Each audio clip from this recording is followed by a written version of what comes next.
Welcome, welcome. Good morning. Hello, Londa. I'm seeing some familiar names. We're seeing the Zoom room is still populating. So again, thank you all for joining us this morning. We're excited to kick off another webinar for the Central Area Agency on Aging webinar series. We have a great topic today, the movement to reframe aging in North Carolina. So thank you all for joining us here September 27th. We were just chatting before things got started about this beautiful start to the fall here, little drizzly in our area. We'll see how everyone else is doing across the state who's joining. Hello.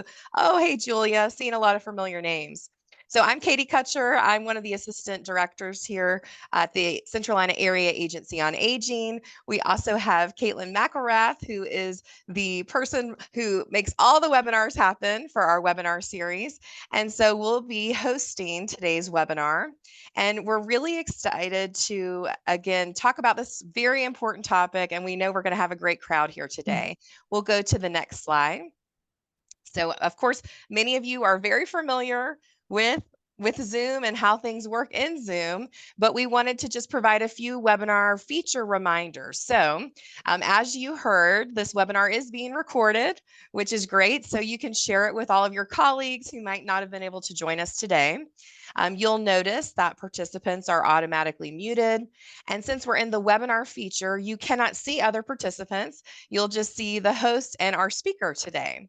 However, we do want the webinar to be interactive, and so we encourage you to use the chat box with any questions that you have during the presentation.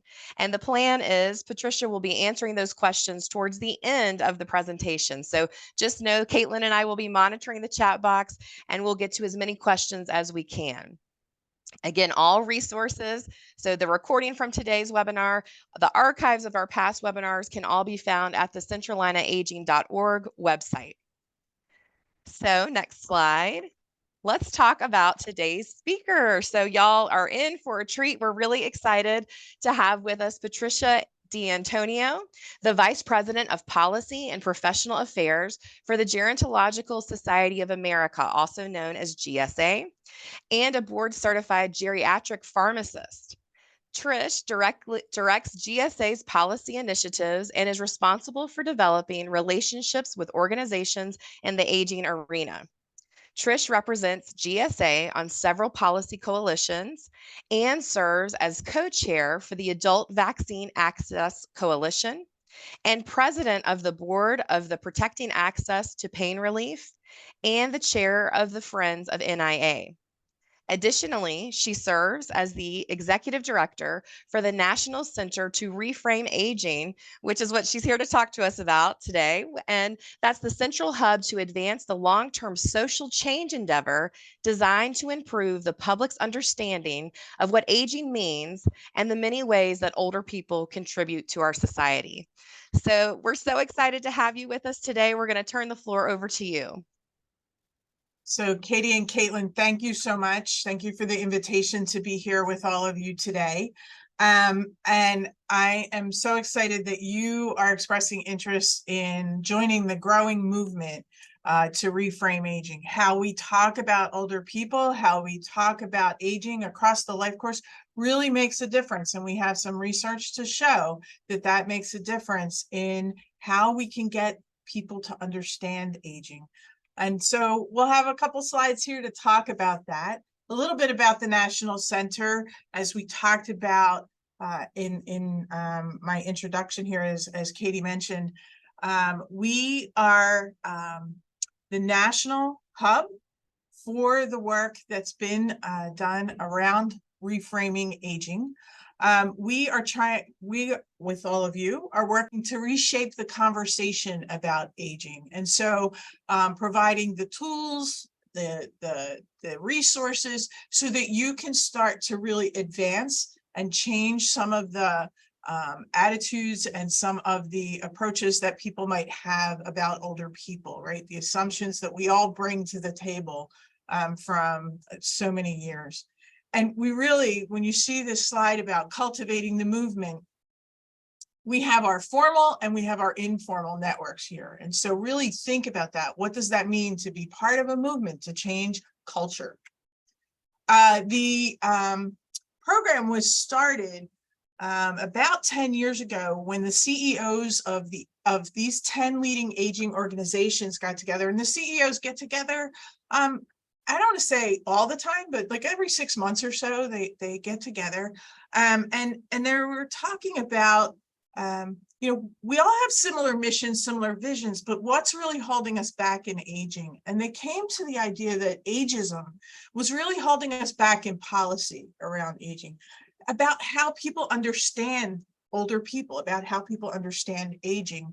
And, we would always see that from a national perspective, and this week you can appreciate this when budgets, the budget time, budget season, at the midnight, what I always called like the midnight crossouts for what doesn't survive. Like you think at 4 o'clock in the afternoon, your program was going to survive at a certain budget level. And then at midnight, there'd be this, sorry, that got cut message. And so you'd find out the next morning. So really, like, what can we do so we can improve policy and practice in aging? We're funded by the John A. Hartford Foundation, RRF Foundation for Aging, the SCAN Foundation, and the Archstone Foundation. And we also have some local and regional funders. If you go to our website, you could see more about that. What happened was the CEOs, after getting the funding, commissioned the Frameworks Institute to help with the research that we needed to conduct to learn more about the public's understanding of aging and how experts view aging. Now, Frameworks is a nonprofit think tank that works with many nonprofit organizations to help develop communication strategies. So they have work that they've done in early childhood development. They have work that they have done in homelessness. They have done work now in what they call culture change. So they have done multiple areas of research. And so working with them, we're able to learn so much more about how we can work to reframe our messages. So I want you guys, if you wouldn't mind, chat in what your level of exposure or experience to reframing aging that you've had so far. So to make it easy, if it's brand new to me, chat in A. If you've heard about it or read about it, but still have like a low knowledge, chat in B. If you've attended many workshops and presentations, but still feel like a novice, chat in C. And if you've learned a lot about this, you can regularly employ the framing principles in your communications, chat in D. So I'm just going to give you guys a second to chat in. And I'm going to watch the chat for a second.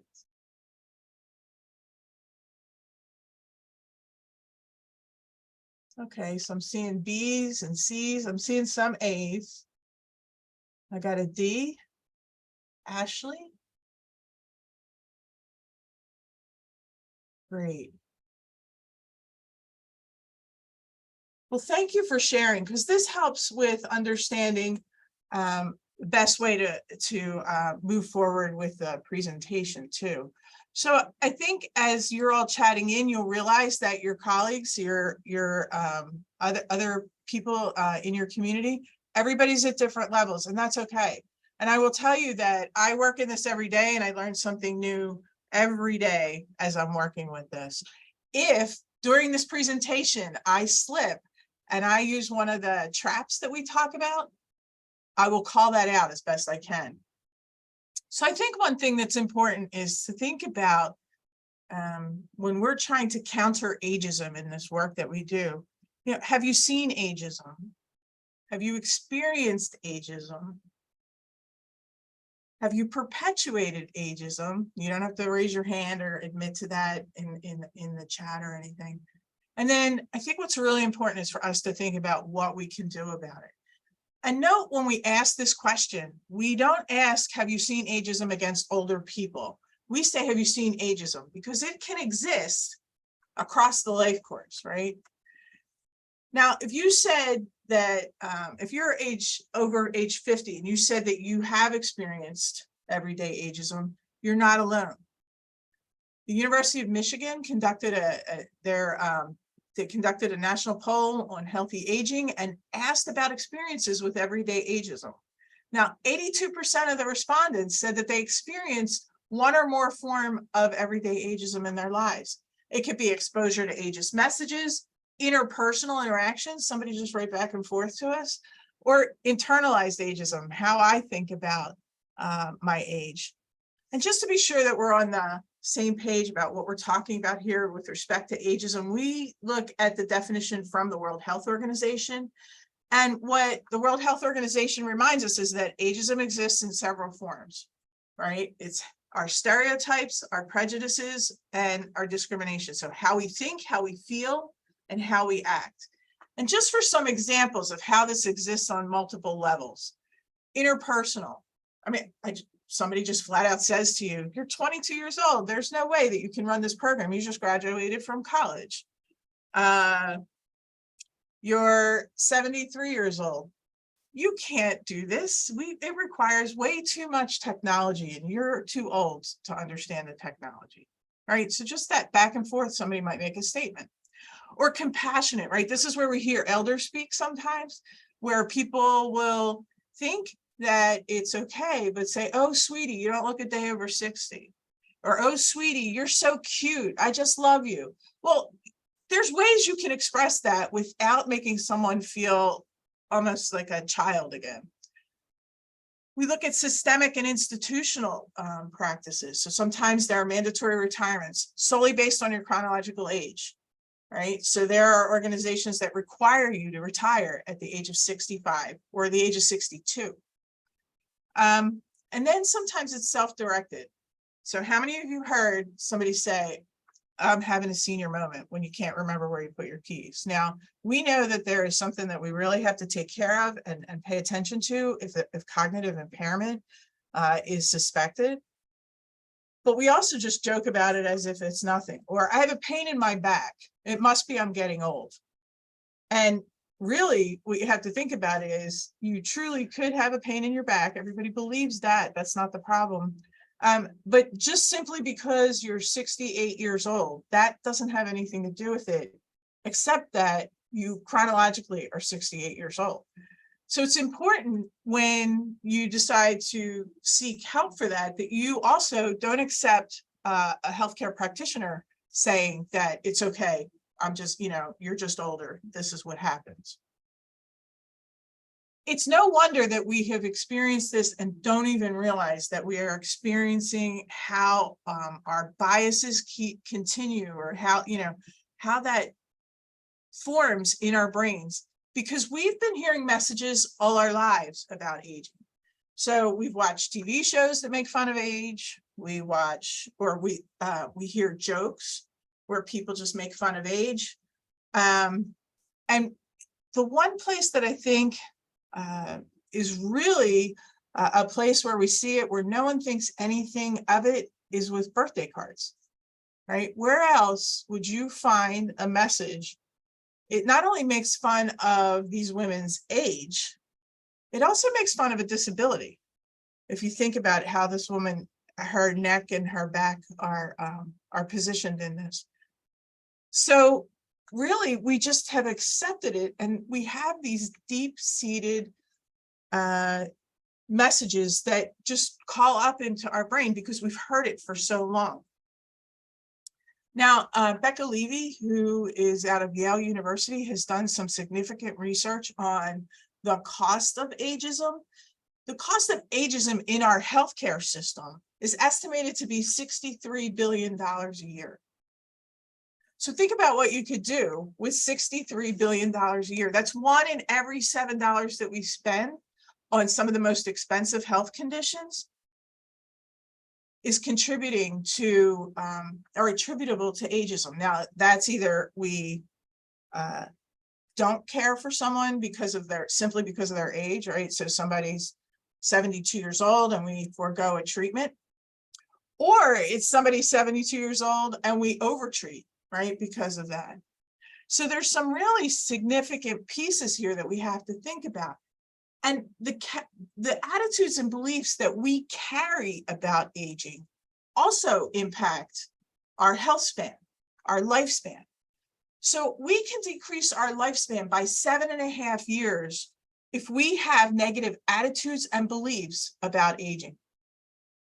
Now, it's not just cost.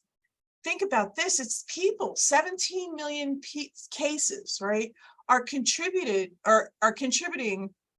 to are attributable to ageism, right? So again, we decided not to treat something simply because of someone's age, and then further complications happen down the line.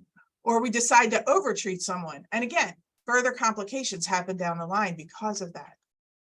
We don't only see it in healthcare. 3 in 5 workers over the age of 50 have either seen or experienced age discrimination in the workplace. And our colleagues at AARP have done significant work in this area to show that it's whether people are passed over or not considered for promotions in work, people are aged out of a position, and just kind of when there's a reorganization, you start to look at how many people are reorganized out of an organization because of their age.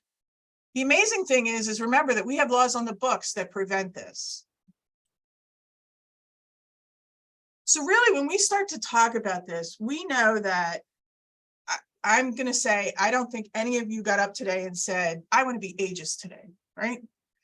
But we do carry these biases with us because of how we make split-second decisions in our minds, because of the models that have been built in our minds, that we think about something when we hear certain terms or when we see certain pictures. But when we think about these unconscious ideas, unconscious thoughts that bubble up, what we know is that simply being aware of them reduce ageism. And there's been specific research on the work that we've done in Reframing Aging. Nat Kendall Taylor and his colleagues at Frameworks Institute showed that by using some of the interventions that we talk about, how we provide well-framed communications, we can start to change people's minds almost instantly. So why does framing matter?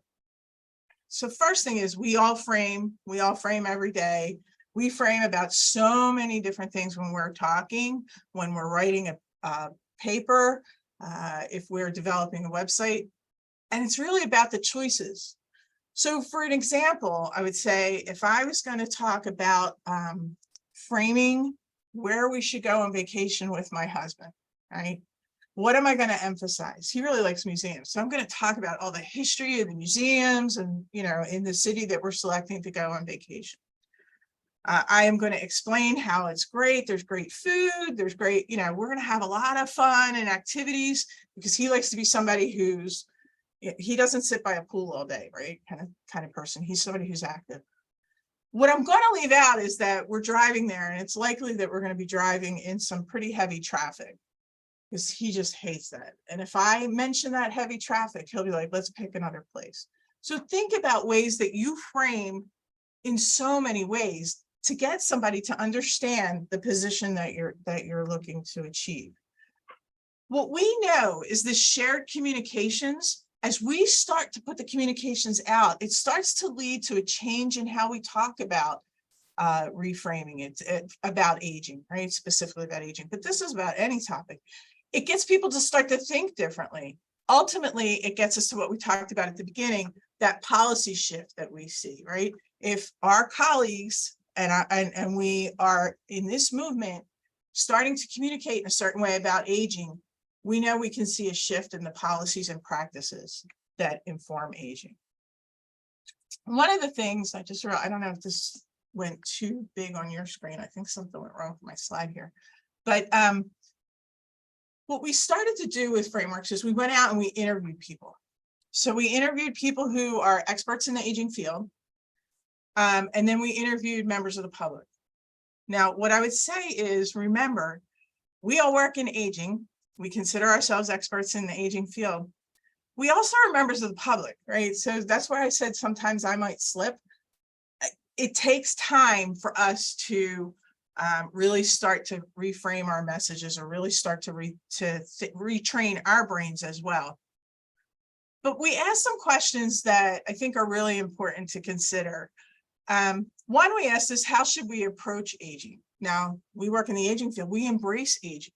right? We embrace aging across the life course. When we ask members of the public, and think about where you hear this, you hear it's a battle, right? We have to push back, we have to fight aging, right? And you even see it's not only in what people say, it's in like just how they talk, right? Using hand gestures, facial expressions make a difference. The other thing that I think is really important is that when we ask the question, what can be done to ensure well-being in older age? We all recognize that there's so much that we can do. Yet the public says nothing much. There's nothing we can do. So that's really like a fatalistic kind of thinking about aging that doesn't recognize, one, that we're all aging, and two, that we're so much more diverse as we age, right? If I asked everybody right now to think about a 72-year-old person, I guarantee you we'd all think about someone different when we describe them. And what we found we have here is that in the work that we do as experts in the field, some of the things that we thought were well understood by the public, when you put a message out there, you kind of, you lose control about that and how people think about it. So we have this you say, they think issue.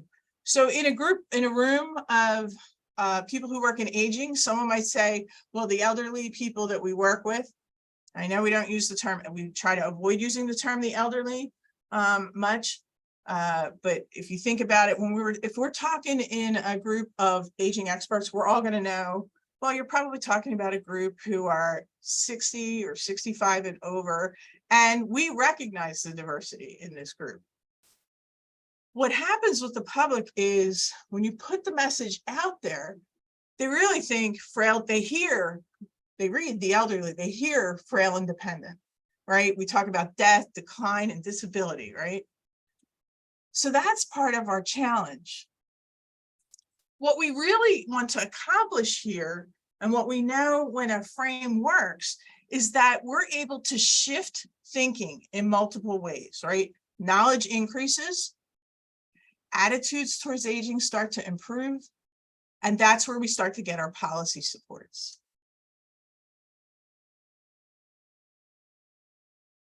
So I want to talk a little bit about how we can navigate the public understanding.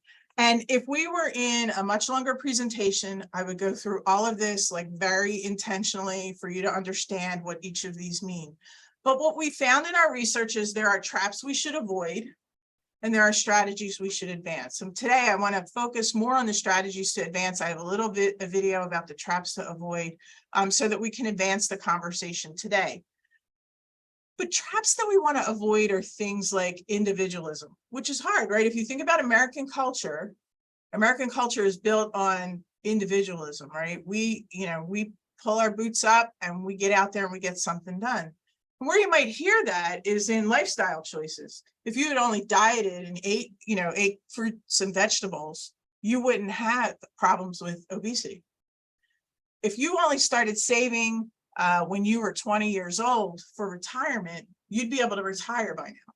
Well, some of those things don't take into consideration what surrounds us, what was our situation, what are those social determinants that we need to think about. When we talk about us versus them, and we have a good example of that in the videos, older people as other. So they. Whenever we're talking, whenever we're writing, when we write about older people, one of the things that I do is I write what a position paper that I need to do. And I go back and see, is there any place where when I talk about older people, instead of talking about all of us as we age, I start talking about they, them, and I try to change those pronouns. We talk about the ideal versus the perceived real.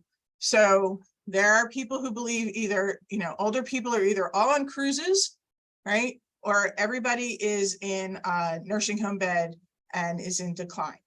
Right. And we know there's so much different. There's so much more in between that story. We hear about things like the threat of modernity. Social Security is doomed. I'll never get my money. Things like that really don't inform us in a way that's what we can accomplish. And also you hear things like, well, it just wasn't this way when I was growing up. Well, things change, but we also didn't carry iPhones when I was growing up. So think about, much more broadly how things change. And then solutions, where there's this fatalistic or crisis thinking. And we'll go into that one a little bit more in the video. What we really want to advance, which counters these traps that cause people to think unproductively about aging, is what surrounds us shapes us, right? Our environments in our lives, that shared environment, shared experience, really makes a difference.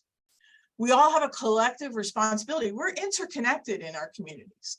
And what does that mean? So highlighting that collective responsibility, how a program for aging benefits us all. And that problems can truly be solved, right? We know how to affect change, and we can do it on a large scale, right? Systems thinking, system solutions. So I'm going to show this video that kind of goes through some of the traps for you so you can get a better understanding.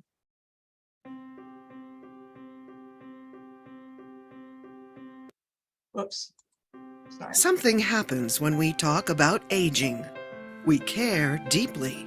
We have the facts. Yet, our message often doesn't get through. Why? It could be the way we're communicating. Research from the Reframing Aging initiative has identified some communication traps, common practices that undermine our message. These traps include fatalism, fantastic examples, and false starts. First, fatalism. Take the silver tsunami. Sorry, I clicked on the chat to see if there's a Unfortunate metaphor for the growing number of older people. Yes, it's dramatic, but it also creates an overwhelming sense that nothing can be done. Instead, offer concrete solutions in your messaging, early and often. Next, fantastic examples, sometimes called super seniors. Yes, it's wonderful when older people do incredible things, but featuring extraordinary individuals can be misleading. Instead, try to keep your focus on better opportunities and realistic supports for everyone. Finally, false starts. We've all seen presentations that start with a statistic, like, by 2030, 1 in 5 Americans will be 65 or older. This doesn't begin to tell the whole story of aging, and it's pretty boring. Instead, start strong with a shared vision, like, staying connected to family and community is important to all of us. This is a more engaging way to start, and you can build your communication or story from there. Changing the way we talk can change attitudes about aging. Find resources and get started at reframingaging.org.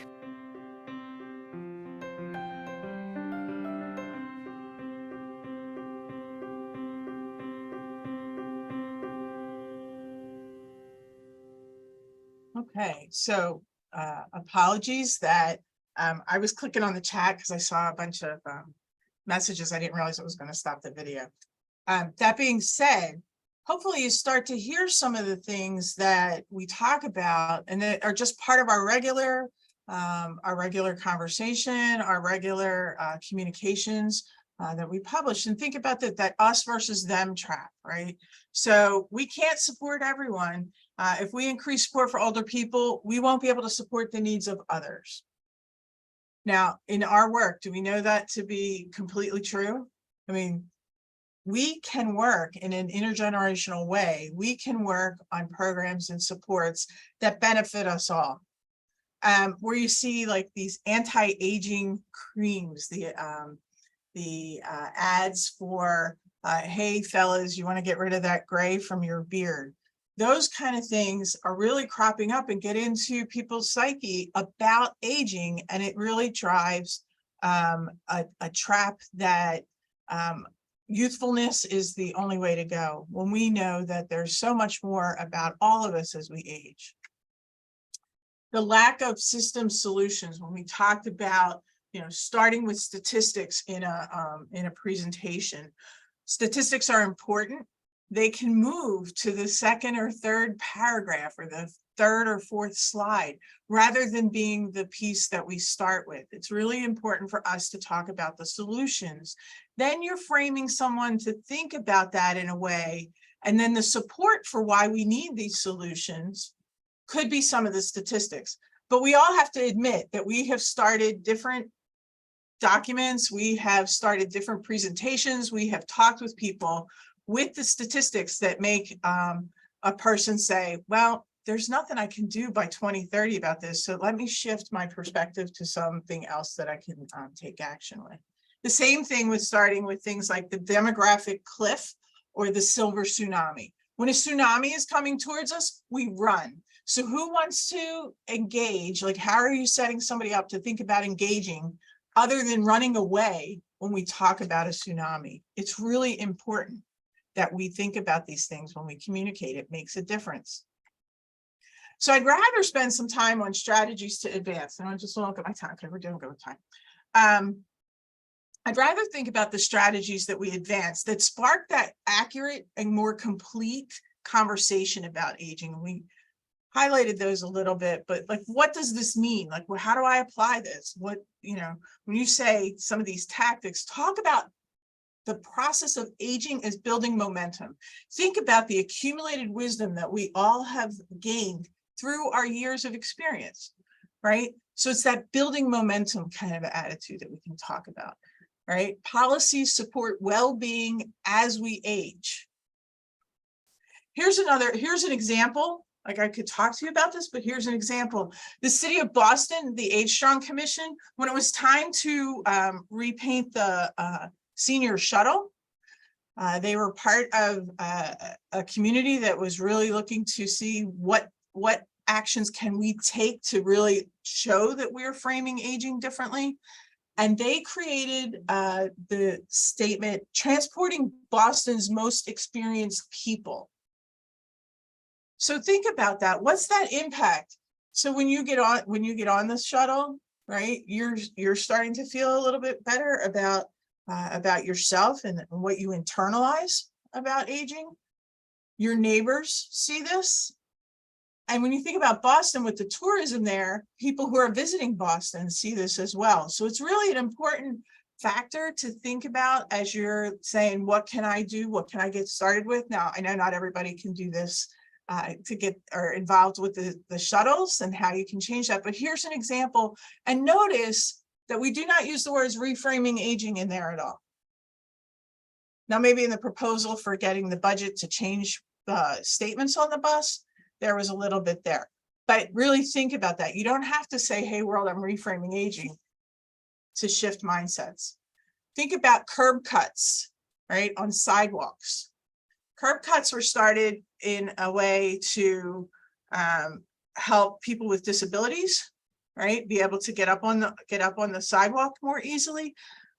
Think about these supports that we need that give us all meaningful lives as we age. We're now able to participate in ways that we weren't able to before. And it not only benefits older people, it benefits all of us. So think about the UPS guy who's delivering, who's got the cart and he's delivering in the neighborhood. Or think about the mom with a stroller, right? Think about the person who's in a wheelchair or using a walker who can use this now. So when we look at this and we think about this, it really helps. It's the supports for all of us. I'm going to show you an example when we talk about frailty, because the one thing I want everybody to walk away with here is that we recognize as we age, people become more frail. Not everybody, and not everybody at the same time. That being said, we have to watch that paternalistic, that elder speak kind of thing. So I'm going to read this sentence to you, and then I want to show you how I would change it in the next example. Many people who are older are frail, vulnerable, and cannot help themselves, and depend on others to meet their most basic needs. This leaves them at risk for all kinds of challenges, potential harms, and scams. Have you seen sentences like this someplace, or can you imagine a sentence like this published somewhere? So here's what we would say if you were going to reframe that statement. When community bonds are weak, older people who are frail, right, are more at risk of experiencing harm. We recognize that. We need to build solid connections and strengthen our social structure to better support older people, families, caregivers, and our entire community. So just think about how you can shift that and get people to see themselves in it, and also recognize that we're all aging. We all are part of our community. Another way that we talk about this, and there's other examples if you want to scan this QR code, and I did see something about slides. We will be providing a copy of the slides for you after. When you think about how you can practice this, this is from a state unit on aging, right? And so we have witnessed the strength, dedication, ingenuity, and resilience of our aging and disability network, right? So recognizing all of that is so important in what we talk about. And then finally, we want to recognize the power of solutions, right? So if we start with a system, or like thinking about the solution that we want to see, rather than starting with the negative pieces that we understand or the things that we think are the challenges, if we start with the solution, now you've got somebody thinking at the beginning that we can do this. It doesn't cue an individualistic thinking. It talks about what we can do for the community. And it also recognizes that there's, we save us from thinking about there's nothing that can be done. So it's really important to think about that. Here's an example of other strategies to advance, and this is in Ohio. If any of you were at the US Aging meeting, Beth Kowalczyk spoke, and Age Friendly Worthington in Worthington, Ohio. They have signs in the community. Aging so cool, everybody's doing it. Engage at every age. Be thankful for the gift of age. So these signs go up at different times of the year. If you want to learn more about the work that she's done in Worthington, on our website, we have some case studies that you can read, and also through that QR code. So again, we want to talk about what surrounds us, shapes us, that we all have a collective responsibility, and that problems can be solved. So let me ask this question. If you're part of the aging population, please use a reaction in Zoom to show us that you recognize yourself as part of the aging population. I know I can't sit, but if you could, yeah, here we go. There you go. I'm hoping that we see every single person on this call. So let me ask you this. Is anybody doesn't think of themselves as part of the aging population? And this is something, right? We throw around the term aging population as if that means a certain age group. And I think the one thing that our goal is to recognize we're all part of the aging population from birth to death, right? So if someone, and I've done this, I've given presentations in rooms and I said, raise your hand if you're part of the aging population. And there will be a couple people who don't raise their hand. Now, one of them could not be raising their hand because they're on their phone doing something else and they didn't hear the question. I've seen that happen. The other is people don't recognize that we're all aging, right? And so I would expect somebody, it doesn't matter their chronological age, I would expect everyone to raise their hands and raise them quickly, right? To recognize that we're all part of the aging population. And that's part of the goal. That's something that we can all do in the movement. When we hear people talking about aging in a way, or talking about the aging population as if it's 60 to 60 and older, or 65 and older, to say, well, are you aging? And just bring that up with people, have that discussion. So we believe your work contributes to the Reframing Aging ecosystem. And what we often talk about is it doesn't matter which song you're singing in the hymn book. It's that we're all singing from the same hymn book so that we can advance the culture change that we want to see.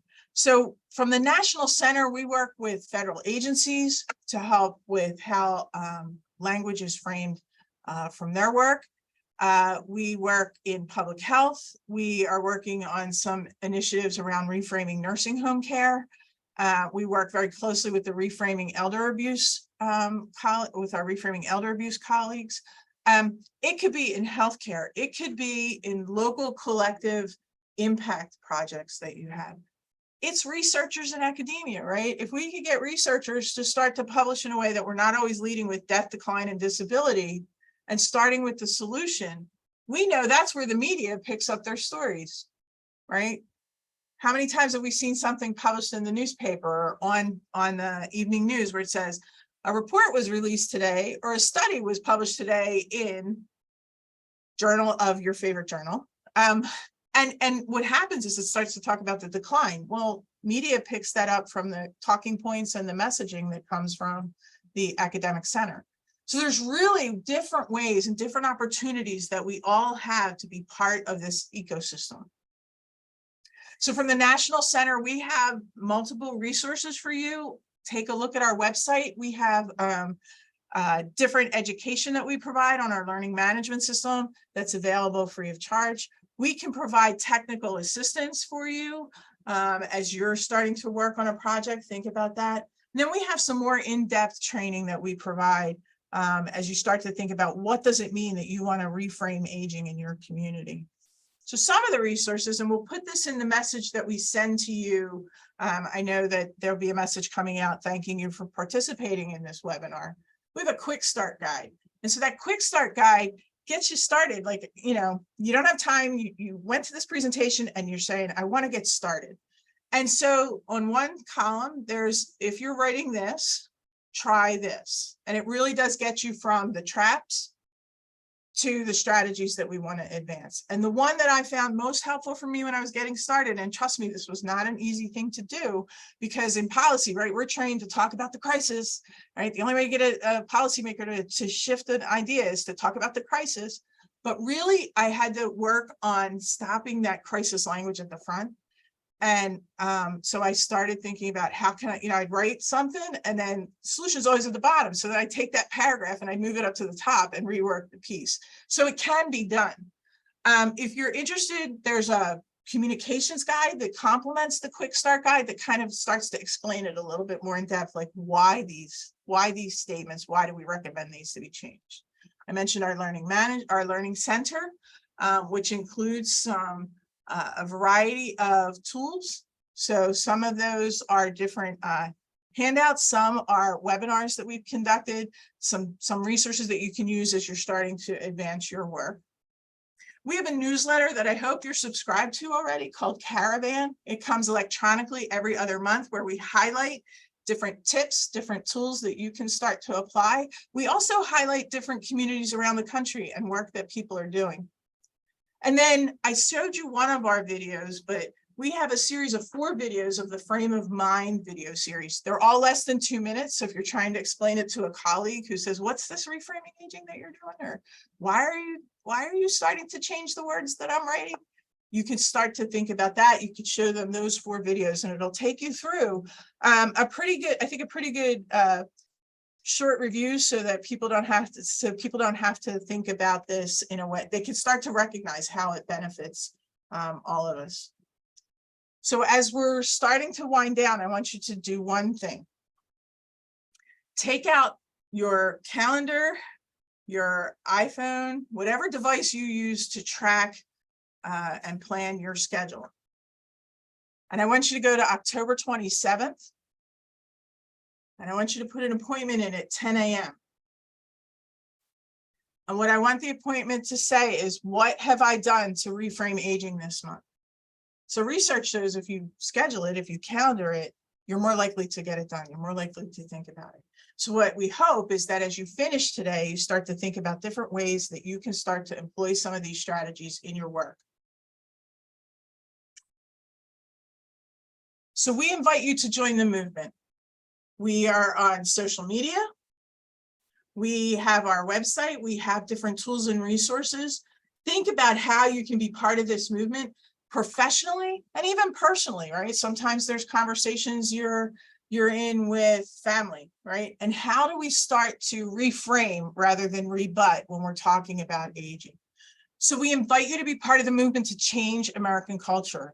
We know that this will take time. It'll take probably about 20 years. That's why this presentation is called A Generation's Work. What we're really into here is about the 4th or 5th year of disseminating this work and really starting to get it known. So Think about how you can be involved in this, and think about how that understanding that universal experience of aging can be priceless. So with that, I'm going to say thank you and ask if there are any questions, and I'm going to stop sharing so I can see you guys. Wonderful. First, let us say thank you so much, Patricia. That was amazing. Awesome presentation. And there's been so many wonderful comments in the chat box all throughout. Everyone's loving hearing the message that you're sharing today. So we know you might be taking a few moments to think of those questions, but if you do have questions, if you could just pop those into the chat box and we'd be happy to pass them along. As mentioned, we will be sharing the slides from today and the follow-up information, as well as the link to all those awesome resources that you just reviewed. And I just love the idea of this calendar reminder for us all to circle back and check in and ask ourselves what we've done to help move this movement forward. So I think that's awesome. So I'm seeing lots of thank yous in the chat box. Anyone have any questions for Patricia? All right, we have a question. So what does your organization think about using the word senior? Good or bad for the movement? That's a great question. And that's a question that we hear from many people. So it's really important to think about this. So there's two things. The first is know your audience, right? When you're going to communicate to people, know your audience. That doesn't change, right? When you start talking about reframing aging. Second is there's a small portion of the research where we asked people about competence when you hear this term. So we use the term senior, the elderly, older person or older people, and older adults. And on the competence scale, older adults and older people scored a little bit higher, right? So digitally competent, able to manage their own, able to manage, see, I did it, their own care, right? But able to manage your care, things like that. Then we asked, how old do you think a senior, the elderly, older people, and older adults are? So I'm going to pose this question to all of you. If you ask an 18 to 25-year-old person, how old is an older adult? What age do you think you get? 35, 40, 40, 50, 55. Good, good. So, right, recognize that you really kind of need to be specific, because older adult tends to get people to think a little bit, skew a little younger than when we're talking about our programs, when we're talking about our work, it's skewing a little bit younger. What we found when we asked older people, we found that across the board, people thought older people or an older person was more competent on the scale, not like an older person is more competent than a senior, but on the scale when we asked the question. And then we also found that when we said how old are older people, we were getting to the ages of like 60, 62, 65. So that got us to a point to recognize, and when you hear us speak, we try to use the term older people as best as possible in general groups. That being said, people have come to me and said, my organization has the word senior in it. Should I change the name of my organization? And I'm like, well, let's think about that for a minute. Have you adopted the principles yet to reframe aging? And can you do that in your communications, right? Because you could spend a lot of money to change the name of your organization, because remember, that's the work that you have to do to file all the legal documents. That's your logo starts to change. That's right. So you could do all of that. And if you still talk in elder speak terms, or talk about seniors as being as vulnerable and frail seniors all the time, or vulnerable and frail older people, it's not going to make a difference, right? It's the communications piece. So what I always say, number one, is start with adopting the communications pieces. Then it will start to become natural for you to know if your community is saying we should change our name, right? You don't have to start with changing your name.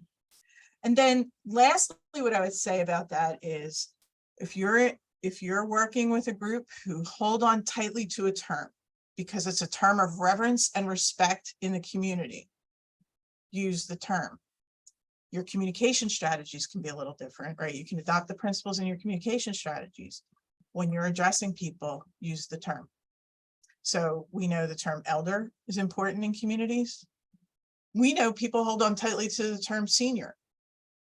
in different communities. So that we're trying to say is that's not the place to start, like to turn around and say to somebody, you should stop calling yourself a senior. You need to call yourself an older person.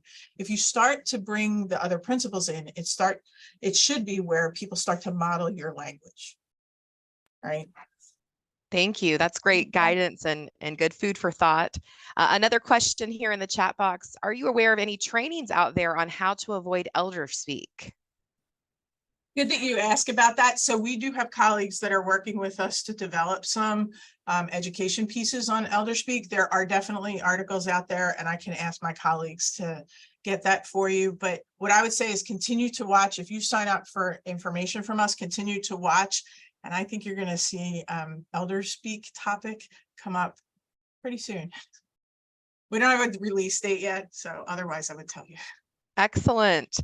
So another question, how can we empower caregivers of our community members living with dementia to see them as adults, even as they experience cognitive regression into their younger years? There are so many relationship dynamics that shift between parents and children, which make this journey a challenging one for many families to navigate.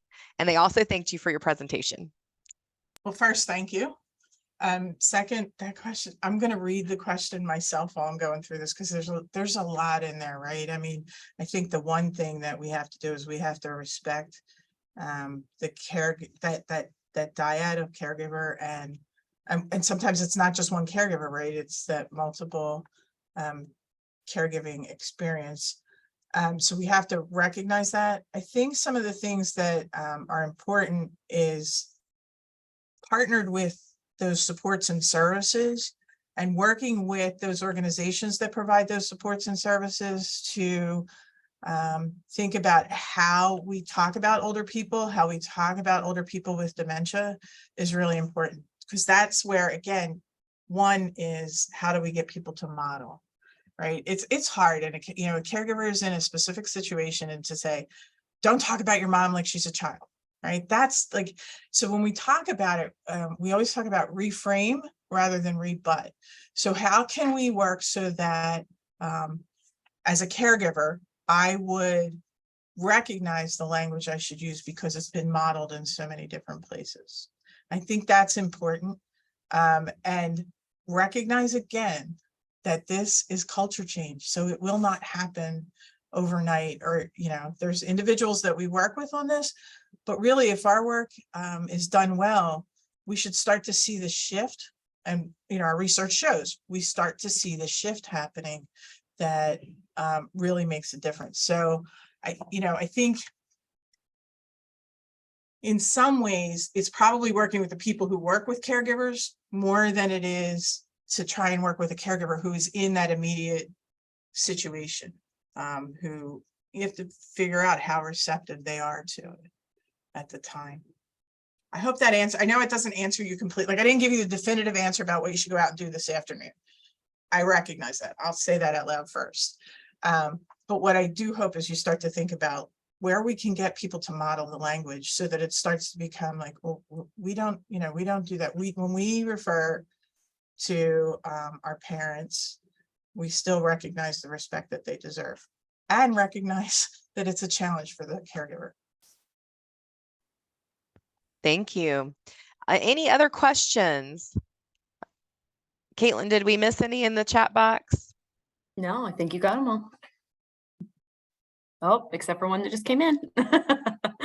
How do you think the workforce shortage is going to impact the Reframe Aging movement? I would love to hire more people. No, I'm trying to think about how.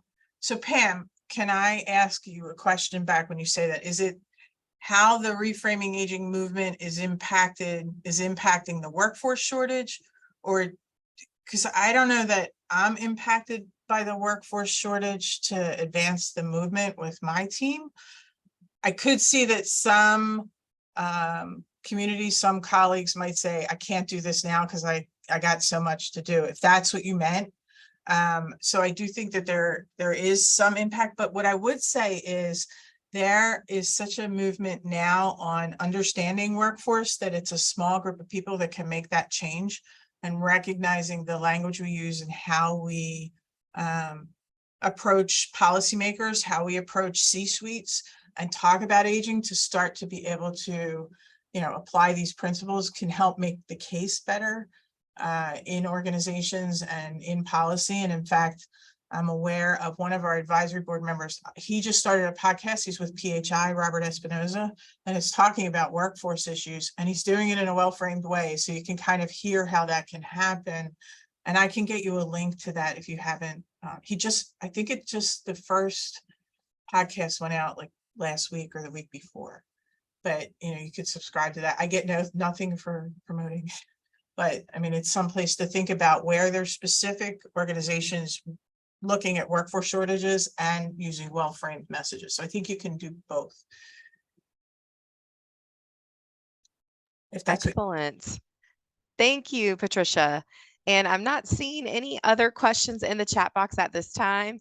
Again, we want to thank you so much for your time and your expertise and the message that you've shared with us today. It's been wonderful. Of course, we want to thank everyone for joining us. A few quick announcements as we're honing in on the end of our time together. We did want to share that October 7th is Ageism Awareness Day. And so some of you are maybe already familiar with that, but we're really excited that the North Carolina Department of Health and Human Services and the Division of Aging Adult Services is going to be hosting an event October 5th at 10 a.m. And so we do plan to send that information in follow-up to today's webinar. And in addition, we would love for y'all to join us for our next webinar, October 18th. We'll have a webinar on DEI, what aging service providers need to know. That will be from 9:30 a.m. to 10:30 a.m. And we have Coach Monifa Drayton will be the speaker for that webinar. So please save the date, plan to come back and join us. I think Caitlin popped the link in the chat box there if you'd like to already register for that webinar. And again, Patricia, thank you so much for joining us today. This has been wonderful. Thanks, everyone.